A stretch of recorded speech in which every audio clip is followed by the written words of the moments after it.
In the summer of 1483, two boys were brought to the Tower of London.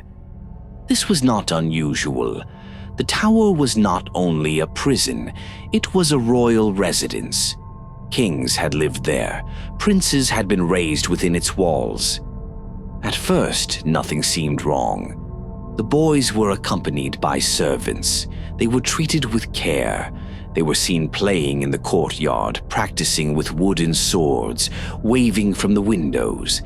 And then, slowly, they were seen less, until one day they were not seen at all. The older boy was Edward, 12 years old. He was the new king of England, Edward V. His younger brother Richard was 9. Their father, King Edward IV, had died unexpectedly that spring. England was unsettled. Power shifted quickly in the absence of an adult ruler.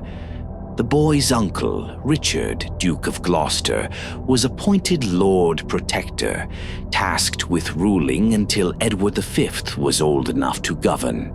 It was Gloucester who arranged for the princes to stay at the Tower while preparations were made for the coronation. At the time, few objected, but within weeks, the situation changed. Gloucester declared that the boys were illegitimate, claiming that their father's marriage was invalid. If true, Edward V was not king at all. Parliament accepted the claim. Gloucester was crowned King Richard III. The princes remained in the Tower. At first, people still saw them. They appeared at windows. They were reported walking the grounds. Their servants came and went.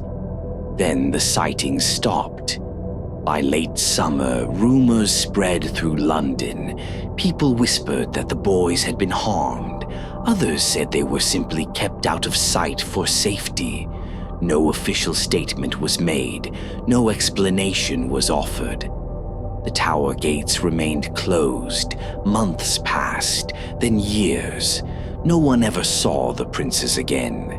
No bodies were produced, no funerals held, no graves marked.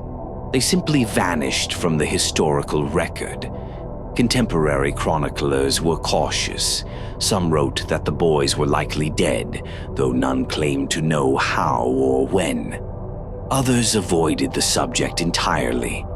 In an age where royal deaths were public events, the silence was striking. Even Richard III never spoke of them.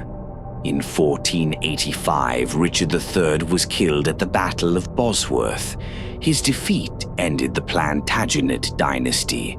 Henry VII took the throne. If the princes were alive, they would have been dangerous rivals. Yet Henry, too, said nothing. No investigation, no announcement. The mystery deepened. Years later, stories began to form. Some claimed the boys had been smothered in their sleep on Richard III's orders. Others suggested a different hand altogether, that someone else, acting to secure their own future, had ensured the princes would never return. A few believed the boys were smuggled out and lived in hiding. No version could be proven. In 1674, nearly 2 centuries later, workers dismantling a staircase in the tower uncovered a small wooden box. Inside were 2 skeletons. They were the bones of children.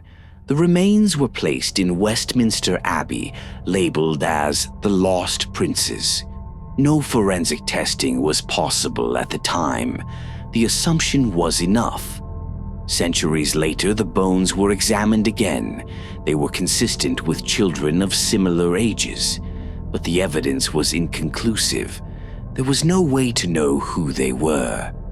The question remained unanswered. History offers no final record of the princes' fate. There is no document confirming their deaths. No confession, no witness account that can be trusted fully. Only absence.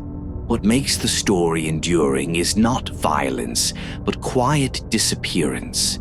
2 children who should have been the center of the nation were slowly erased. Their lives paused, then ended or vanished without ceremony. The Tower of London still stands. Visitors walk its corridors. They look up at the windows where the boys were last seen. The stones give nothing away. They hold no answers. In the end, the mystery of the princes is not about who ordered what or when.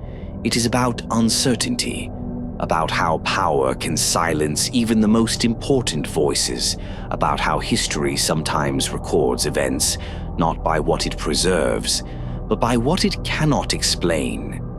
The princes did not leave a legacy of deeds. They left a space, and that space, unanswered and unfilled, has echoed through centuries, quietly, persistently, unresolved.